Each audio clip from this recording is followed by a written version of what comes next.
Você que está buscando crescer numa carreira internacional, você que já está nos Estados Unidos ou sonha em trabalhar e se desenvolver no exterior, esse podcast é para você. Eu sou o Samuelson Drummond e esse é o podcast do Tio Sam.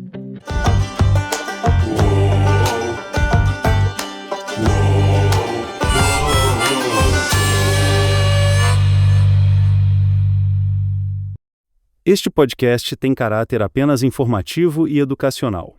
Nada do que for dito aqui é recomendação de investimento. Invista sempre com responsabilidade e com orientação profissional. Você precisa de cartas de recomendação de 10 pessoas, assim, o mais high level possível, que falem sobre o seu trabalho e como o seu trabalho foi diferenciado. Outra coisa também é salário. Se o seu salário é um salário considerado no topo da média de salários para sua área. Nessa época, eu fui considerada uma das top profissionais de comunicação e marketing do Brasil, fui incluída numa lista. Isso me ajudou bastante internacionalmente, porque eu fui incluída numa lista dos 100 melhores profissionais da América Latina. Então, isso contribuiu bastante quando eu fui fazer o processo. E não é só você entender, é você se expressar também, né?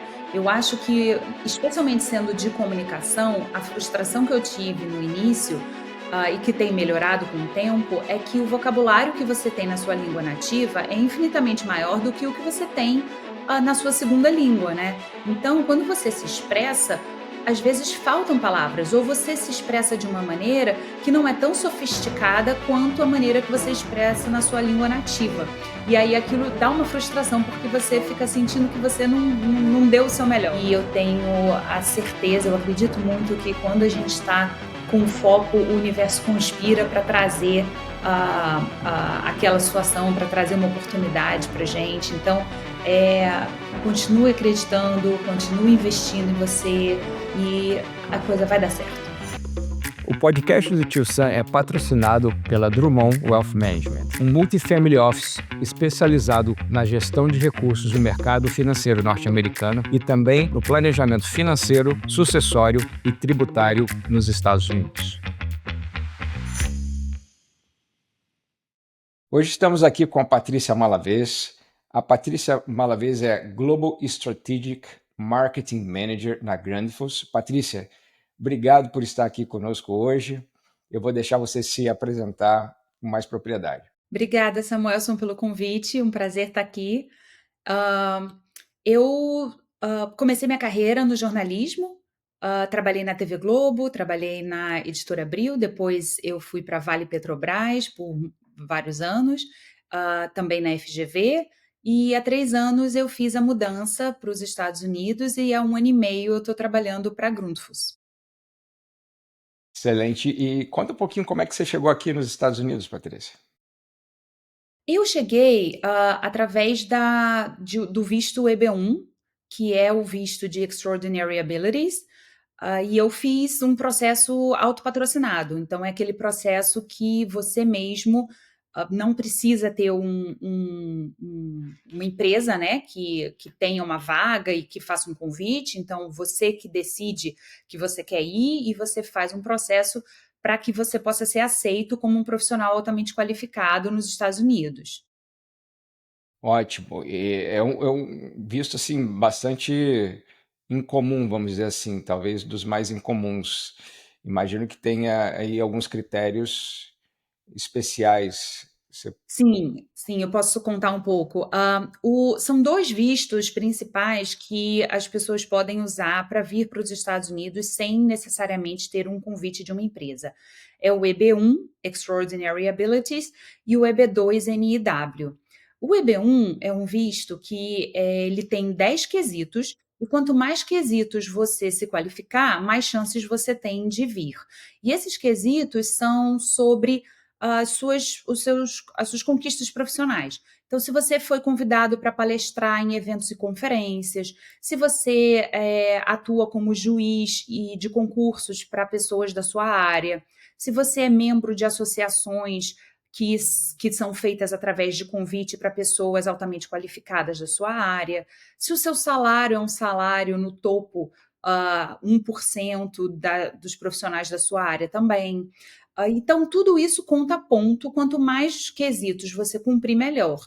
Outra questão também que é bem relevante são cartas de recomendação de pessoas mostrando que você teve contribuições altamente relevantes nas empresas que você trabalhou.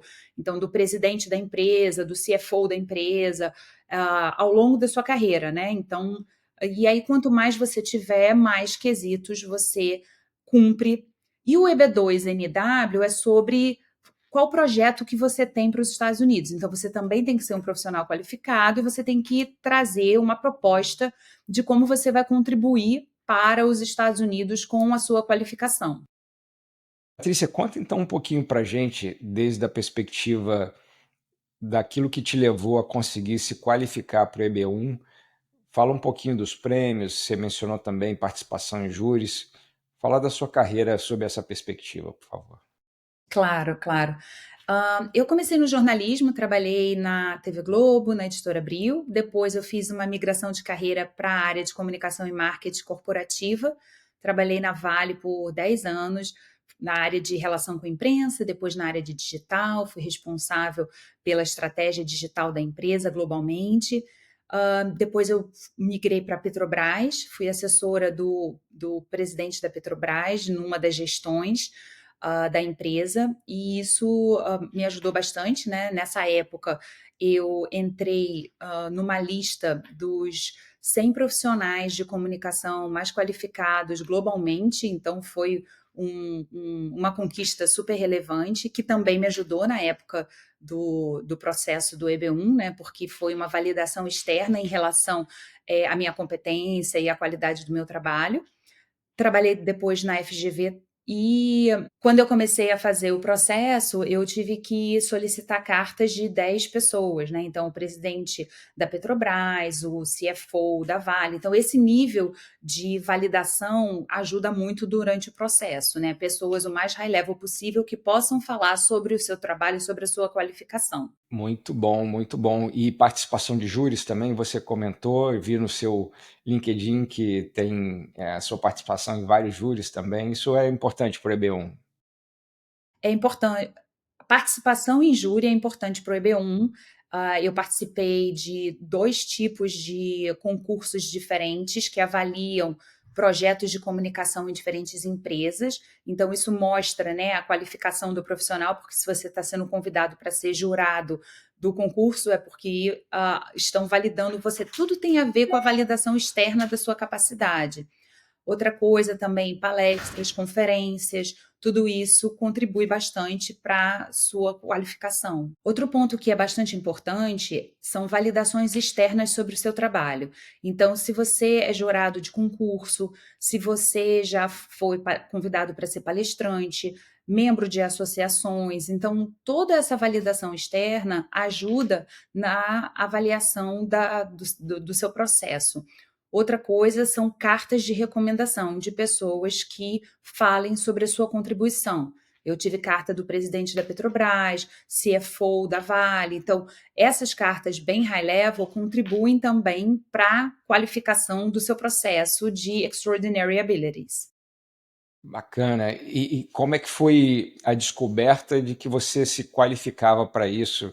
Você falou com vários advogados de imigração. Quando eu soube da possibilidade do visto, eu não sabia se o EB1 ou o EB2 seria o mais adequado.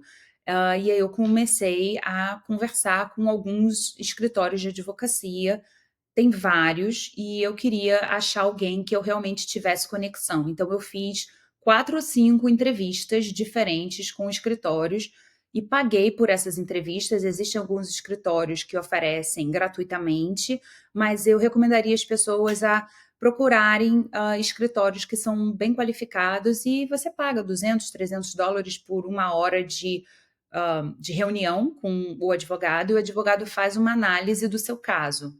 Sim, uma análise profissional. Exato, Tudo que é de exato. graça a gente desconfia um pouco, né? O que eu diria é que, assim, o importante é você receber uma análise dos prós e contras do seu processo e do seu caso. Quando você está falando com uma empresa que diz que vai ser muito fácil, que é tudo tranquilo, que você é maravilhoso, eu acho que você podia desconfiar um pouquinho e buscar algumas outras avaliações, né? Porque, na verdade, ninguém pode te garantir. Então, eu acho que eu consultei 5 advogados diferentes, porque eu gosto de fazer um processo assim bem detalhado, até porque você é um investimento de energia, um investimento de dinheiro, né, um investimento do futuro da sua vida. Então, é importante, eu acho, você ter uma visão bem concreta e isenta das chances que você tem e dos problemas que podem acontecer. E a aplicação de visto é algo que você não pode errar, né? Qualquer informação errada ou às vezes a estratégia errada de visto pode comprometer você obter esse Outra visto, coisa né? outra coisa que eu também, acredito, você pode fazer o processo sozinho. Eu já vi gente dizendo assim: "Ah, não, eu vou fazer meu próprio processo", mas eu acho que é bem complexo. Eu acho que realmente É, precisa de uma ajuda profissional. Eu trabalhei junto com uma advogada por 6 meses para reunir todas as evidências, todas as, provas, né, de prêmios que eu tinha recebido, de palestras que eu tinha dado, as cartas de recomendação. Então, assim, é importante você ter uma assessoria especializada para isso. com certeza, com certeza. Patrícia, explica para a gente um pouco do escopo do que você faz dentro de comunicação. A gente sabe que comunicação e marketing é bastante amplo, né? Tem comunicação interna, externa, você comentou aí os canais digitais, e me parece Sim. que você teve experiências em alguns desses, das diferentes áreas de marketing. Conta um pouquinho para a gente o que você faz hoje e o que você já fez dentro de comunicação e marketing. Eu já fiz de tudo em comunicação e marketing, basicamente. Na minha última, posição no Brasil, eu tinha um time de 45 pessoas que era responsável por todas as estratégias de comunicação e marketing. Então, eventos, publicidade, digital, plataformas, comunicação interna, era bem, amplo, né. Aqui nos Estados Unidos, eu entrei numa empresa, e eu estou focada numa parte de comunicação externa que se chama Thought Leadership. Esse conceito não é um conceito que a gente usa tanto no Brasil, mas aqui nos Estados Unidos é bastante comum, que é como você constrói a marca externa da empresa e como você faz com que a empresa se torne referência em determinada área de expertise com os seus executivos e também a marca como um todo.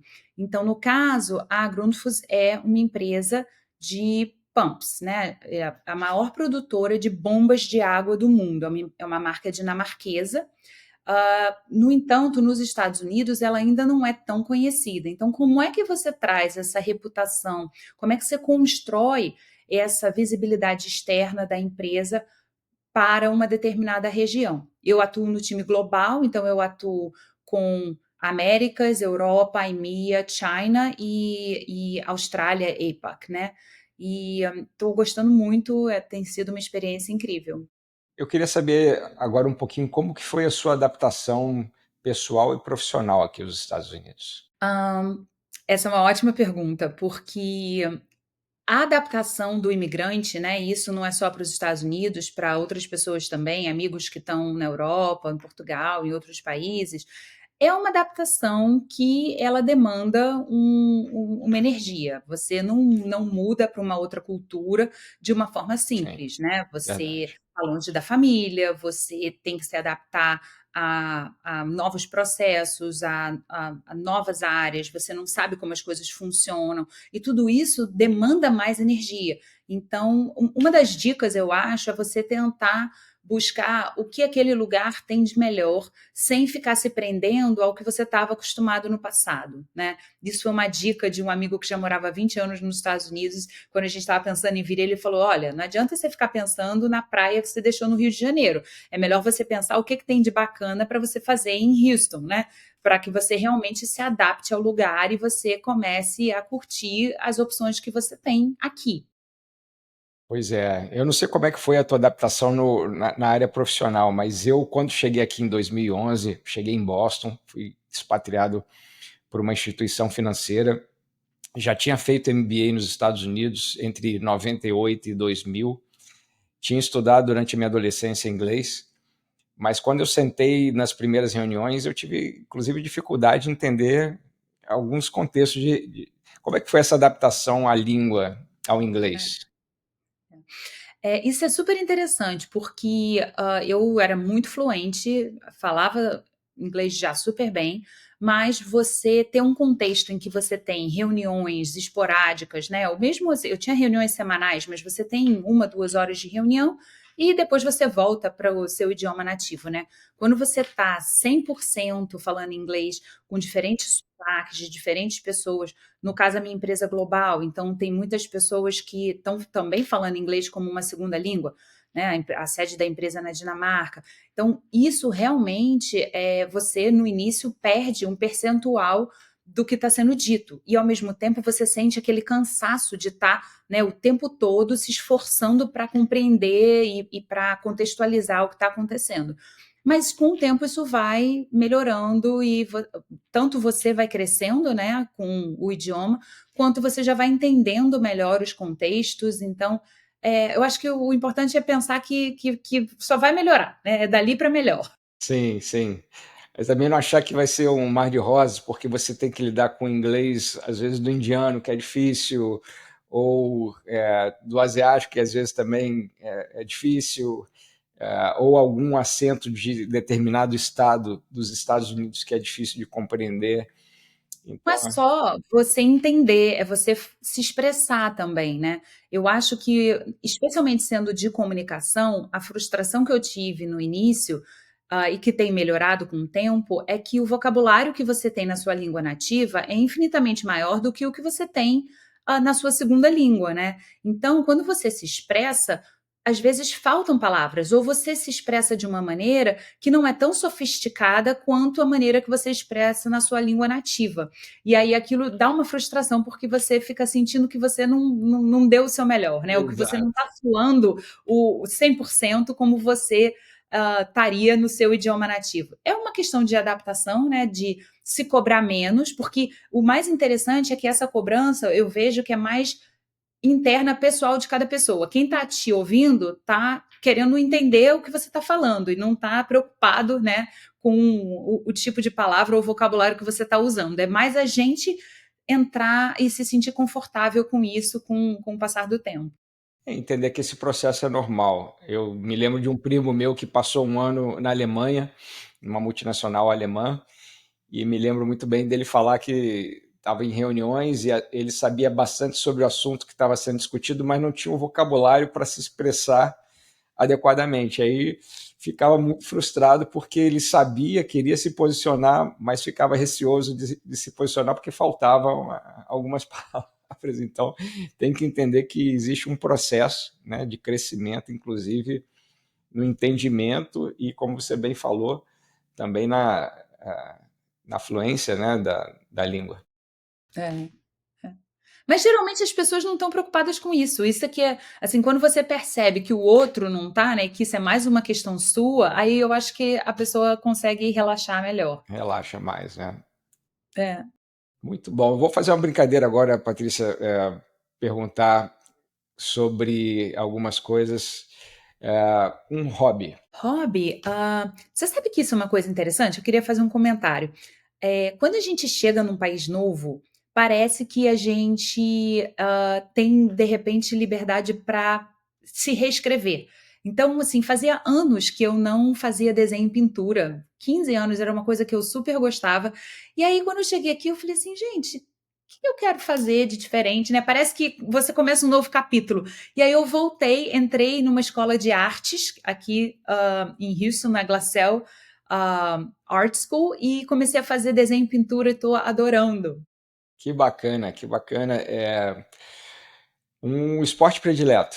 Esporte, eu sou mais das artes mesmo, mas assim, ir à academia e fazer exercício e, né, tipo, manter, porque isso é uma coisa importante quando você está fora também, né? Você colocar na sua rotina e não se deixar levar por essa por todas as coisas que você tem que fazer. Eu acho que uma mudança grande da vida nos Estados Unidos e a vida no Brasil é que a gente tem muito suporte no Brasil. Aqui a gente tem que fazer as coisas todas, né? Né, sozinho. E é fácil você não priorizar tempo para o bem-estar, para cuidar de você, para cuidar da saúde, porque parece que tem 1 milhão de coisas na sua lista de to-do, né?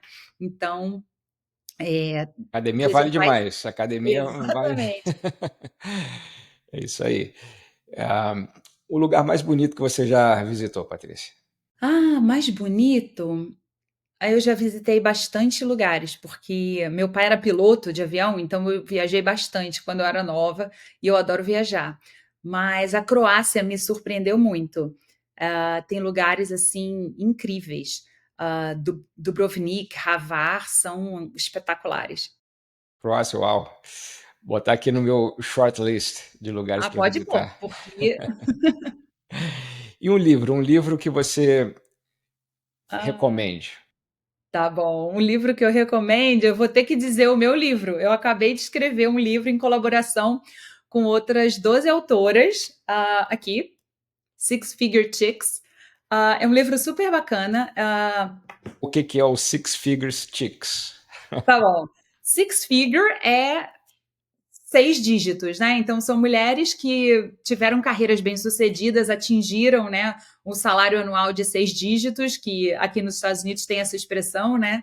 E Aqui se fala muito de salário anual, né? Então, os 6 dígitos seria 100 mil dólares para pra, cima, né? exato, Anuais, né? exato, exatamente. Então, no fundo, o título do livro quer dizer são mulheres bem-sucedidas em suas carreiras, né? E que estão contando alguma história, algo que você considera relevante para uma pessoa jovem que está né, começando.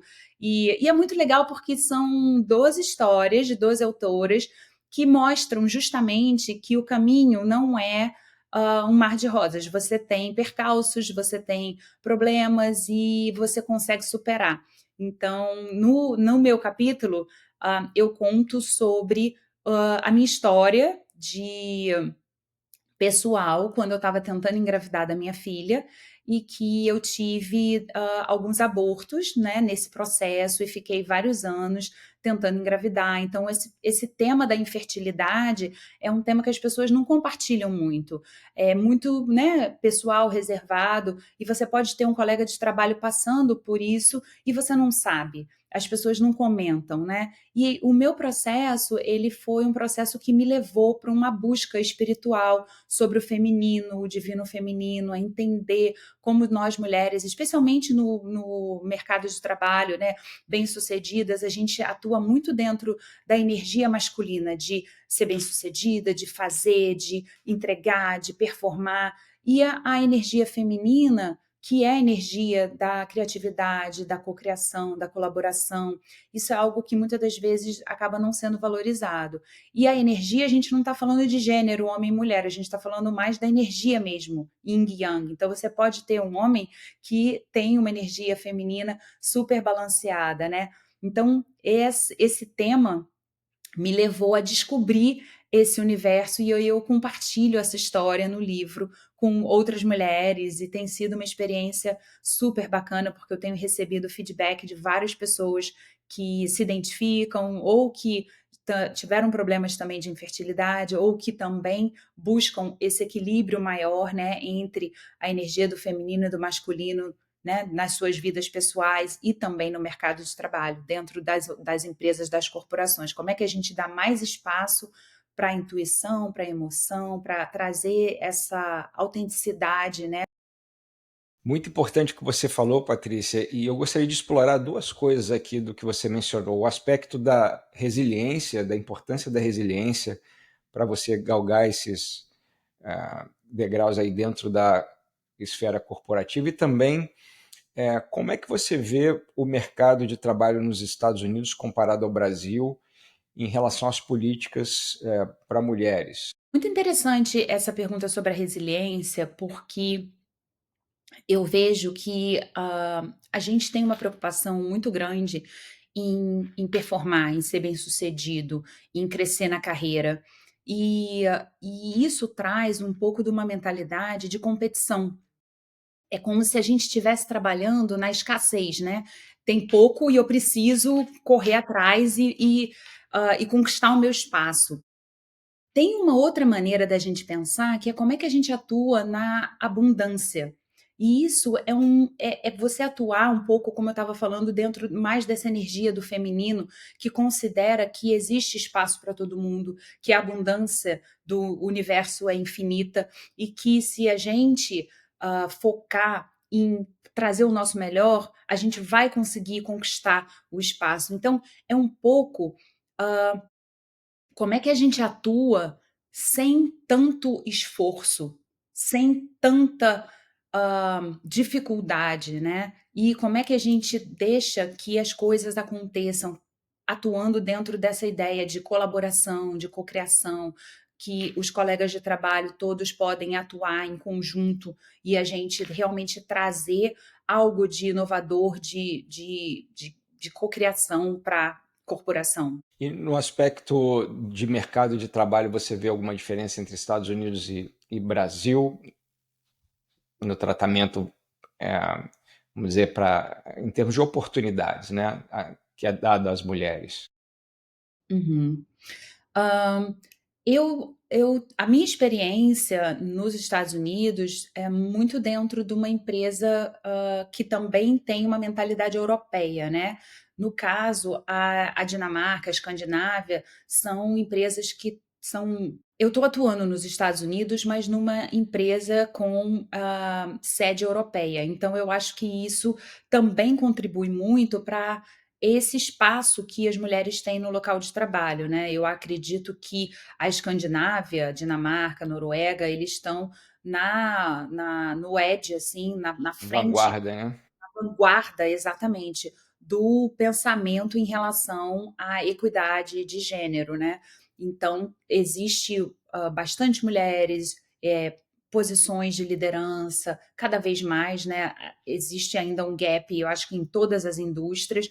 Mais do que a quantidade de mulheres, eu acho que é importante essa discussão de como você traz esses atributos do feminino para a liderança, para que você não atue dentro daqueles comportamentos que são, né, que estão encaixados desde o patriarcado. Então, assim, eu tenho uma preocupação grande e tenho uma discussão, inclusive agora no evento que eu participei na UFTech, uma conferência de 20.000 participantes, teve alguns fóruns especialmente para discutir isso, né? Mulheres na água, Women in Water, e a discussão era como é que a gente pode atuar com uma liderança transformadora, mulheres e homens, mas trazendo essa visão de abundância, essa visão de cocriação, de colaboração, em que é possível você, né, ter essa preocupação mais humana e também conquistar o sucesso e também levar a empresa para novos patamares. Não é uma coisa ou outra. Perfeito, perfeito.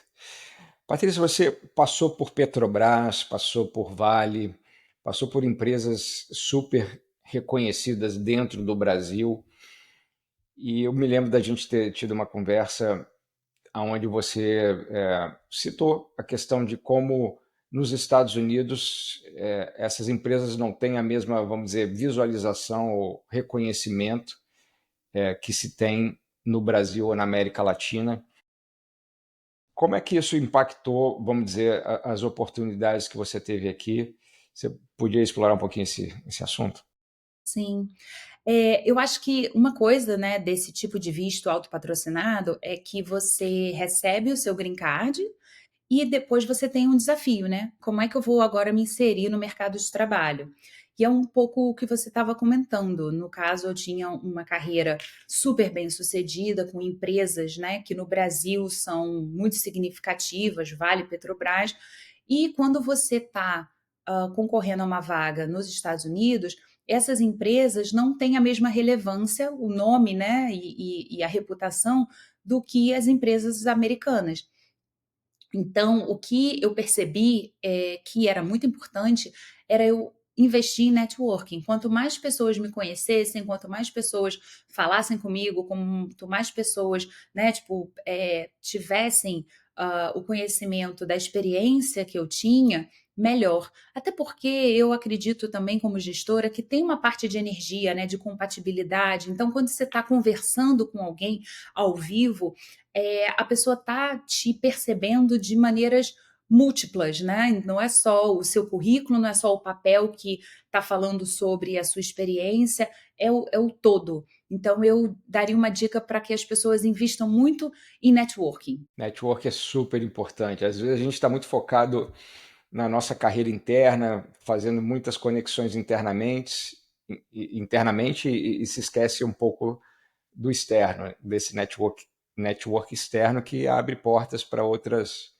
oportunidades, né? E aqui, por exemplo, quando eu estava buscando me recolocar, eu não tinha um networking nos Estados Unidos. E eu comecei a pedir para pessoas no Brasil me apresentarem para amigos que estavam nos Estados Unidos, porque eu percebi exatamente que o mundo é global. Então, não é porque eu agora estou nos Estados Unidos que todo o meu grupo de networking do Brasil não atua, né? E algo que eu percebi foi que o fato de eu estar nos Estados Unidos e não ter um networking aqui, não significa que eu não pudesse continuar usando toda a construção de networking que eu fiz no Brasil. Então, eu comecei a pedir para amigos do Brasil me apresentarem a pessoas que eles conheciam nos Estados Unidos. E isso foi me abrindo várias portas, uma pessoa me apresentando outra pessoa, também, eu acho que é importante as pessoas perceberem, né? Você não apaga o seu passado, você não vira um profissional em branco porque você está em outro país. Tudo que você construiu na sua carreira continua valendo e continua atuando e trazendo para você resultados, né, em relação à sua construção, à sua reputação.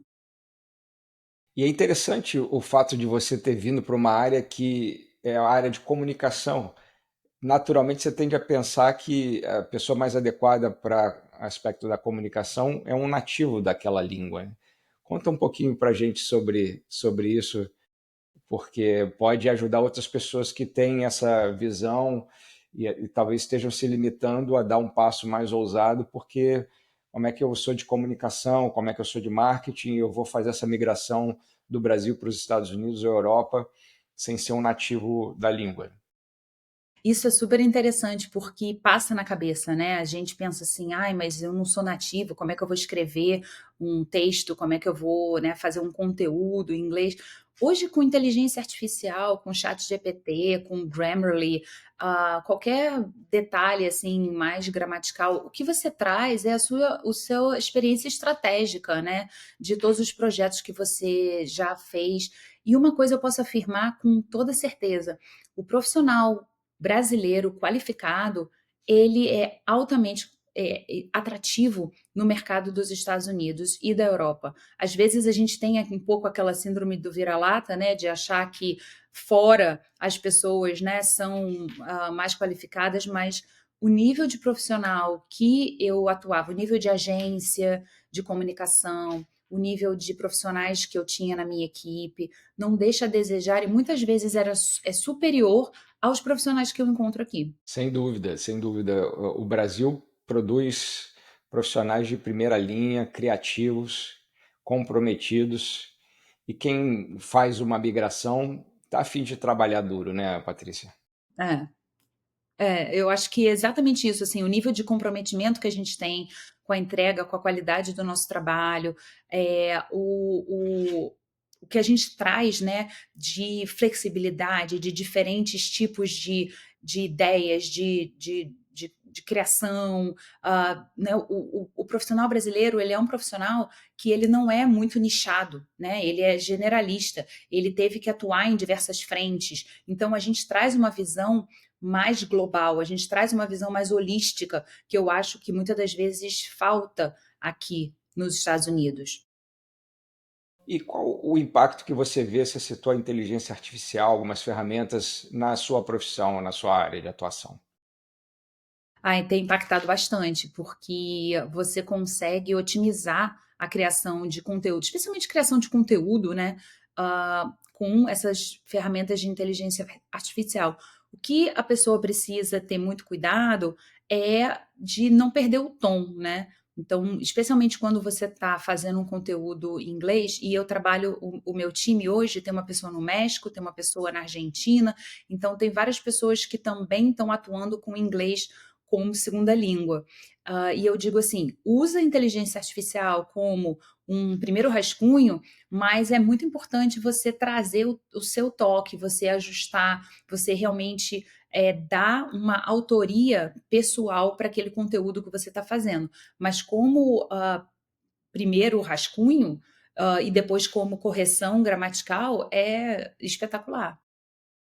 Ontem eu estava lendo um artigo numa revista de finanças, você sabe que eu sou um Wealth Advisor aqui nos Estados Unidos, chamada Barron's, e ele falava de uma nova profissão chamada AI Prompt Engineer, que é aquela pessoa que sabe escrever um prompt em AI. A gente precisa saber usar as ferramentas. Alguma ferramenta que você recomende ou use no seu dia a dia para comunicação?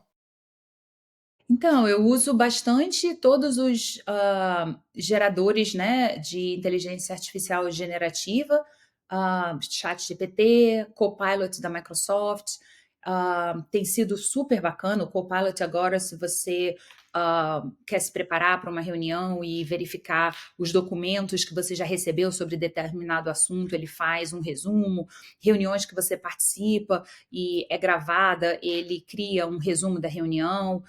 Isso tudo ajuda, né? Até a questão do idioma, por exemplo. Você está participando de uma reunião e a reunião está sendo gravada e transcrita. Então, se você, de repente, perdeu alguma coisa, né, no ouvido, você consegue ler né, no resumo da reunião. Então, tem várias ferramentas hoje que ajudam o profissional que não é nativo a se sentir mais confortável, né, para atuar no mercado que em inglês, por exemplo, né, o que não é a sua língua nativa. Sim. Esse artigo que eu estava lendo falava exatamente de áreas em que o AI está sendo mais utilizado e que tem maior accuracy, né, maior precisão. E uma delas é copywriting, né? Então, as ferramentas de diversas, né? Você citou o Copilot, de ChatGPT, não são boas, por exemplo, de fazer conta. Inclusive, às vezes você dá uma conta para o Copilot e a mesma conta para o ChatGPT e as contas saem diferentes. Diferente. Mas quando você discute ideias, quando você discute conceitos, estratégias ou mesmo copywriting, elas são bem efetivas, né? Então, para a sua área, imagino que agregou bastante valor. Você vê algum tipo de, vamos dizer, profissão dentro da sua área que vai deixar de existir? E também qual seria o conselho para um profissional da sua área em termos de usar as ferramentas de AI para se tornar um profissional diferenciado? Eu acho que é super importante ter a capacidade da criação da estratégia, né?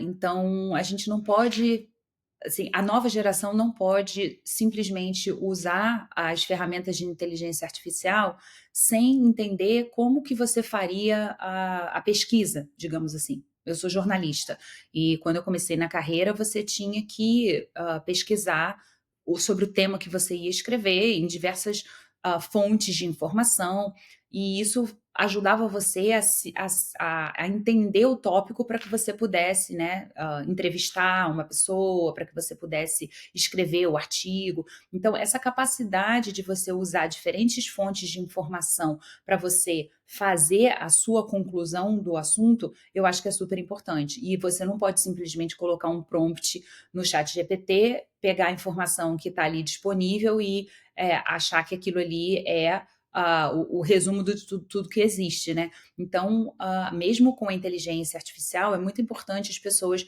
entenderem e manterem essa capacidade cognitiva de buscar informações de diferentes fontes, analisar essas informações, entender quais são, né, as fontes críveis de informação e como você trabalhar isso para que você realmente produza um conteúdo que é um conteúdo adequado e um conteúdo verdadeiro e um conteúdo que tenha credibilidade.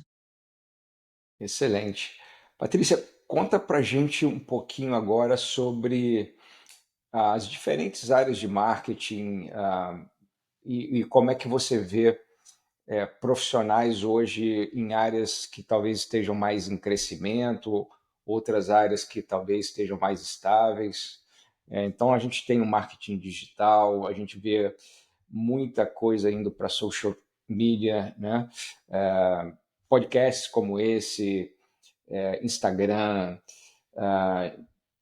X, a gente vê também uma outra área que é a área de comunicação interna, comunicação externa, o próprio branding, né? Fala um pouquinho para a gente como é que essas áreas estão se transformando. E hoje, se eu tivesse, vamos dizer, no início da minha carreira profissional, quais são as áreas, vamos dizer, mais promissoras dentro do marketing? Se tem algum nicho mais promissor?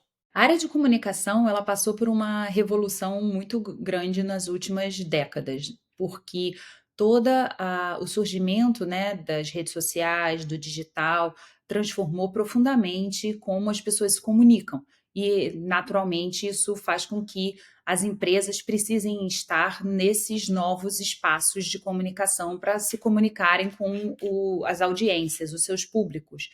As redes sociais, por exemplo, foi algo que surgiu e que modificou completamente, né, essa dinâmica. Todas as áreas de comunicação continuam válidas. Você precisa de assessoria de imprensa, você precisa de uma área de eventos estratégicos. Agora, sem dúvida nenhuma que o digital desponta como uma área foco, né? A comunicação mudou muito na última década. Conforme as pessoas mudam a forma que elas comunicam, a comunicação e marketing das empresas precisa acompanhar essa mudança. Então, né, todo mundo abriu perfil em redes sociais, começou a fazer campanhas digitais. Hoje, o que eu vejo muita discussão aqui nos Estados Unidos é na área de digital automation e account-based marketing, que é justamente você ter um foco muito específico em quem você quer atingir. Né? Account-based marketing é justamente você ir para o nicho da conta, né? Qual é a empresa que você quer realmente, no caso B2B, né? Qual é a empresa que você quer realmente atingir? Como é que você chega lá, né? De uma forma muito customizada. Toda a questão também de métricas, dashboards, estatísticas é muito interessante. Inclusive na área de comunicação, hoje em dia, tem vários profissionais da área de estatística que estão sendo contratados para justamente ajudar a fazer todo o tracking de uma campanha, entender para onde que aquele investimento está indo e você poder tomar decisões baseadas em dados. Tem tudo a ver com a otimização também do orçamento das empresas, né, Patrícia? Talvez no início das nossas carreiras, a gente tem aí início de carreiras em momentos similares. Ali tinha muito a mídia tradicional, né? Ainda não existiam esses canais de internet, social media, e hoje em dia existe uma infinidade de opções de social media, influencers. Claro que no B2B você não está focando o indivíduo, então é algo mais canalizado para determinados canais, né? Mas todo marketing, toda comunicação tem um budget, tem um orçamento, e no final é sobre otimizar esse orçamento, né? Sem dúvida. Marketing de influenciadores, dependendo da indústria que você está, é essencial. Então, eu diria que o ideal é o profissional ter uma experiência vasta, né? O máximo que ele puder mudar de área, experimentar coisas diferentes, né?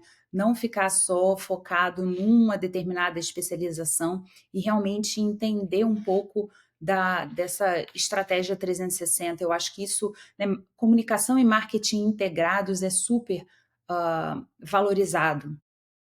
E é interessante que você comentou, né, dessa multifuncionalidade e conhecer várias ferramentas. Eu ontem falava com meu filho, que está no terceiro ano de finanças, aqui numa universidade americana, e eu perguntava o que você tem aprendido em marketing, o que você tem aprendido.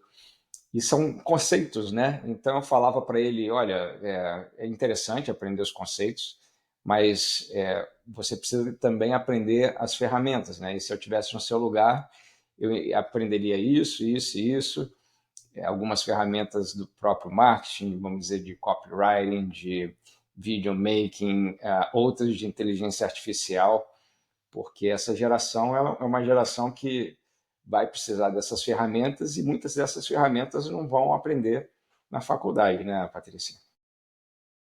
É muito interessante porque com a inteligência artificial a gente não sabe, né, quais as ferramentas que vão continuar e quais que vão ser completamente transformadas. Vou te dar um exemplo. Dentro da área de marketing é essencial você ter uma landing page para uma campanha. Então existe uma campanha que está acontecendo na internet, no digital, e quando a pessoa clica, ela cai numa página, né, que fala sobre o produto, que fala sobre a solução que está sendo oferecida para o consumidor.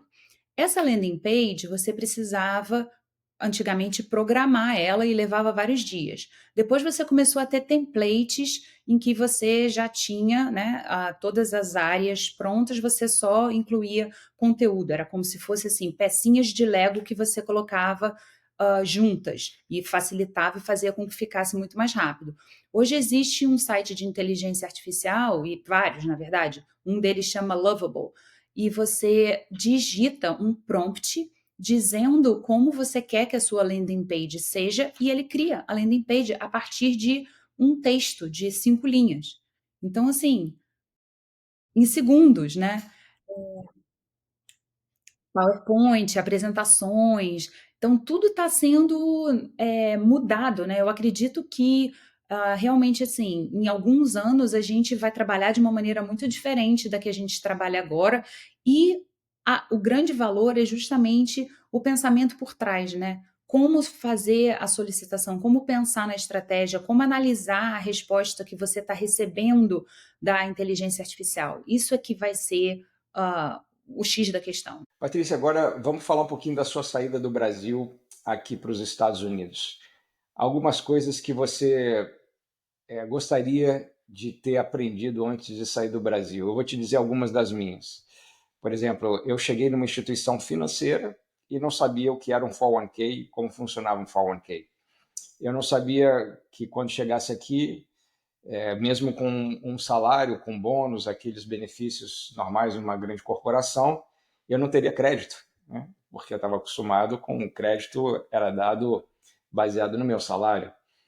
Então, algumas coisas que talvez tenham te surpreendido e você acha que foi bem orientada quando saiu do Brasil, com relação, por exemplo, à declaração de saída definitiva ou não, comunicação às instituições financeiras brasileiras que você já não se tornaria, já não seria uma residente no Brasil. Essas coisas realmente faz parte daquela jornada que eu comentei, né? Das dificuldades de você ser um imigrante e você não saber coisas básicas que outras pessoas sabem.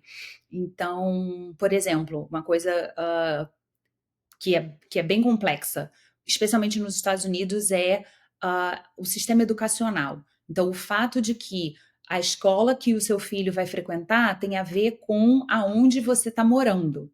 Então, você tem que pensar em antemão aonde você quer alugar a casa ou comprar uma casa em função da escola que está naquela área.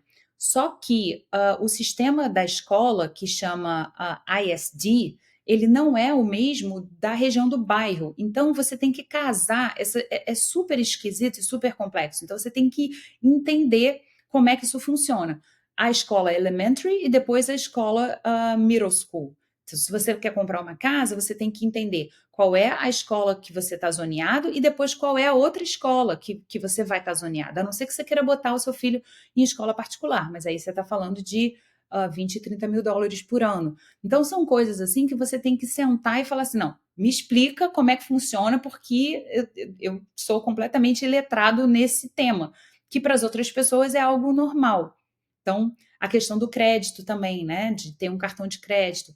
Logo quando eu cheguei, ninguém tem crédito nos Estados Unidos, e é uma coisa super estranha, porque no Brasil você tem um emprego, você tem um salário, você pede um cartão de crédito e eles te dão um crédito razoável de No acordo com limite, o né? quanto você ganha. Aqui não. Aqui você tem que construir ao longo de anos, né? Então, eu ainda tenho lá no meu crédito um vermelhinho dizendo que eu só tenho crédito há 3, 4 anos. E isso significa que o meu crédito é penalizado em relação a quem tem crédito há 20 anos nos Estados Unidos. Então, são umas coisas que a gente realmente precisa se educar e causa frustração, né? Porque você fala, gente, mas como é que isso funciona? Sim, é verdade. Esse serviço é um serviço que a gente presta para vários clientes que acabam vindo do Brasil e pedem essa orientação que a gente chama de concierge, né? Que passa desde você orientar o cliente. O Brasil é um dos poucos países que permite que você faça a escolha se você quer ser tratado como um residente ou não residente do Brasil à medida que você sai. E aí, quando você escolhe, que normalmente é o padrão, ser tratado como um não residente, você faz a declaração de saída definitiva do Brasil, entrega isso à Receita Federal, normalmente um contador faz isso para você, e você não precisa mais declarar imposto a partir do ano seguinte da sua saída.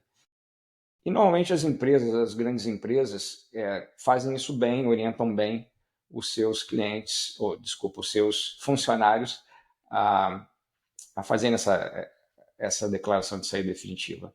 Mas existe uma outra parte que nem eu mesmo, dentro do mercado financeiro, fui orientado, que é você comunicar às instituições financeiras que você optou por deixar de ser um residente fiscal no Brasil, né? E o tratamento perante Banco Central, CVM, né? Todas essas instituições que regulamentam a própria Receita Federal, a parte tributária no Brasil, ela muda quando você deixa de ser um residente no Brasil.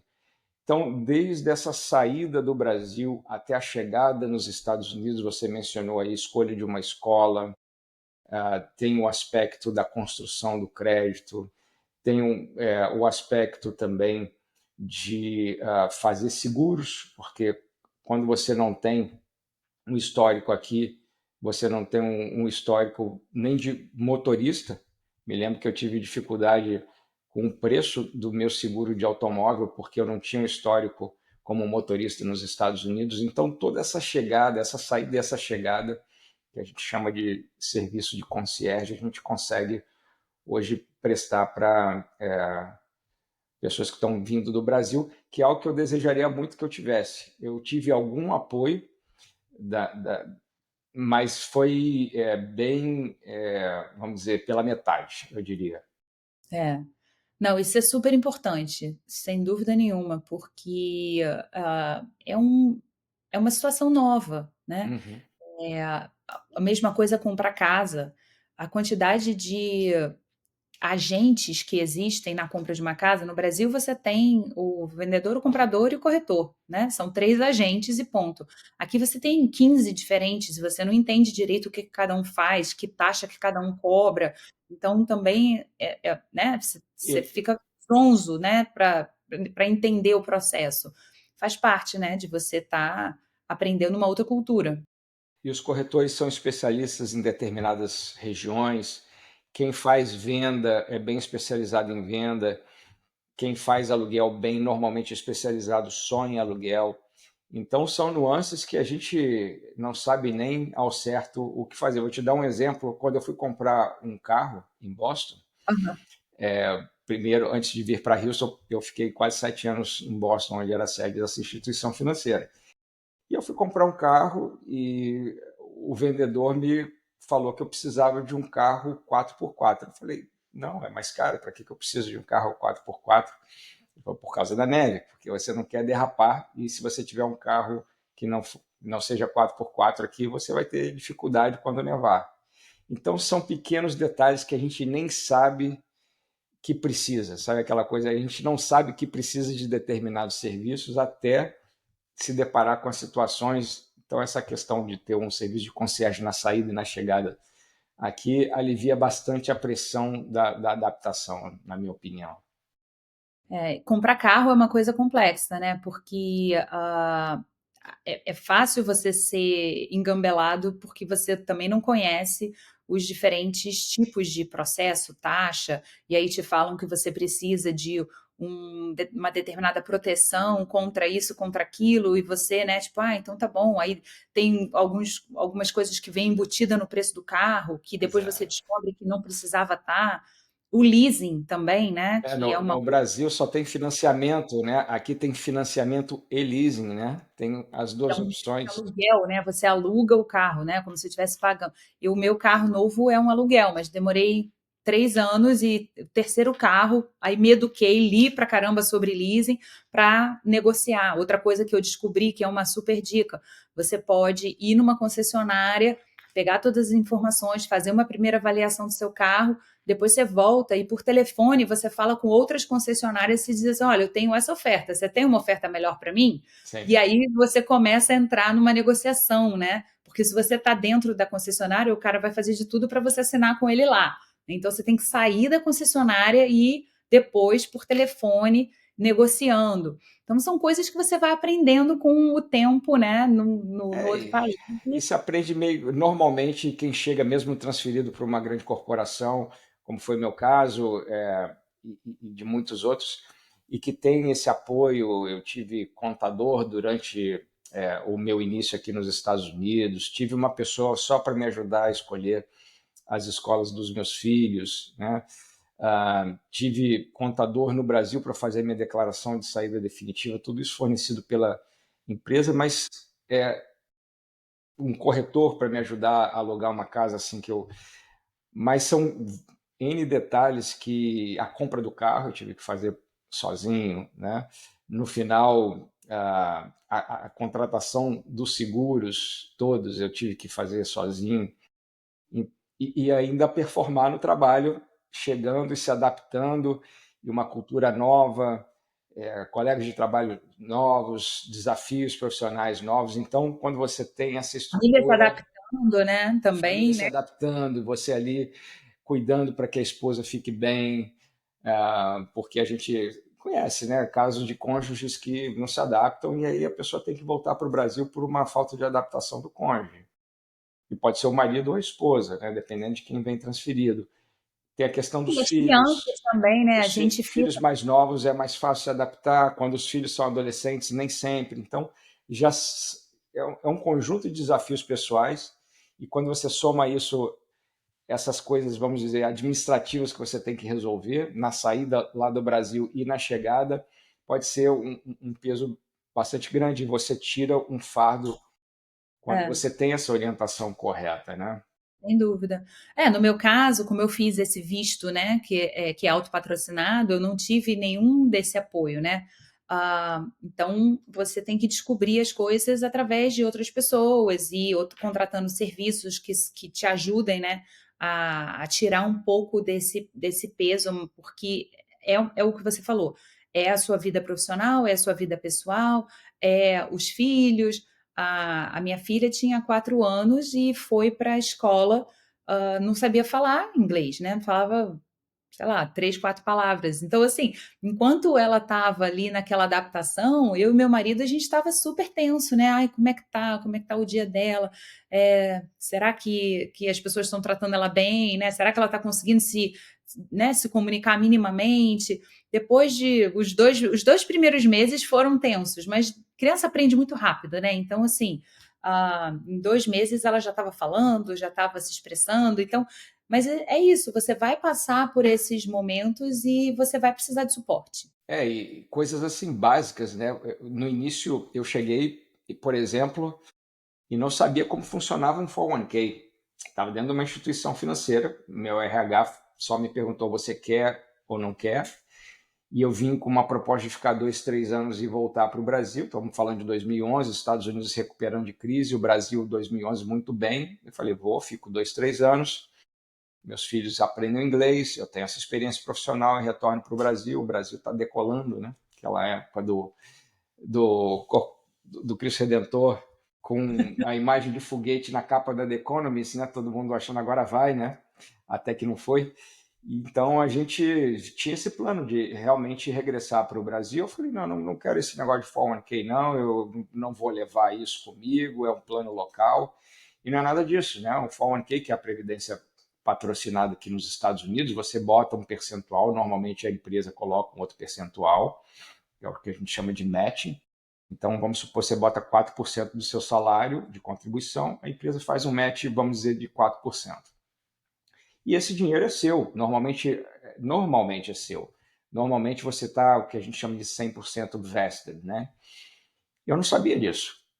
E não fui orientado. Então, eu brinco que eu gostaria de ter o Samuelson quando eu cheguei aqui nos Estados Unidos para me orientar de todas essas coisas, mas não o Samuelson de 2011, Samuelson de hoje, de De 2025, hoje, né, que já que sabe já de passou por tudo isso e que já sabe aí o caminho das pedras, né? sem dúvida. Muito bem, Patrícia, acho que a gente vai caminhando aqui para o encerramento. Queria encorajar também as pessoas a visitarem o seu LinkedIn. Você está como Patrícia Malavés com Z, não é isso? Isso. Se conectarem com você, uma profissional aqui, como ela bem disse, né, 3 anos consecutivos colocada como uma das 100 principais profissionais de comunicação no mundo, não é isso, Patrícia? Não me deixa falar nada errado aqui, não.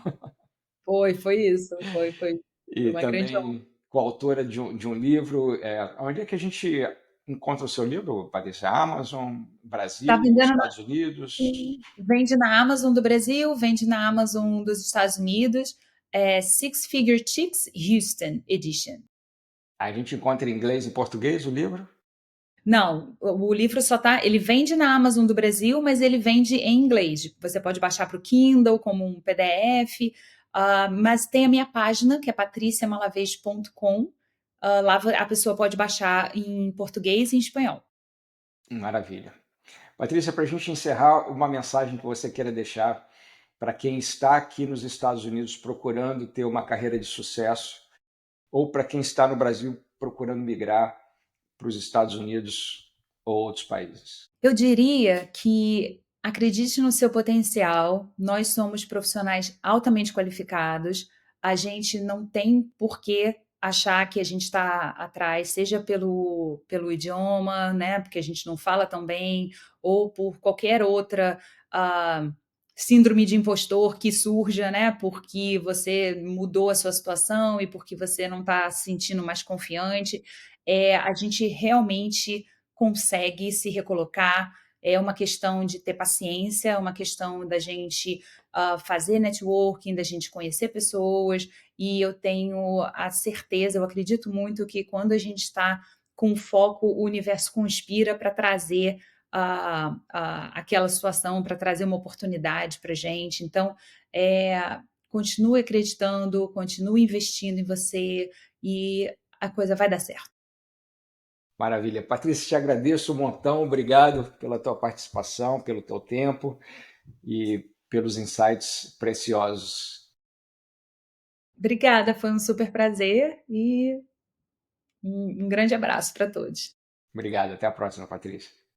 Grandes transformações começam com conhecimento. Aqui no nosso canal você encontra conteúdos para fortalecer a sua jornada e caminhar com mais clareza, segurança e propósito. Se esse conteúdo fez sentido para você, curta esse episódio, já se inscreva no canal e compartilhe. Venha fazer parte dessa comunidade que acredita no poder da sabedoria para transformar realidades.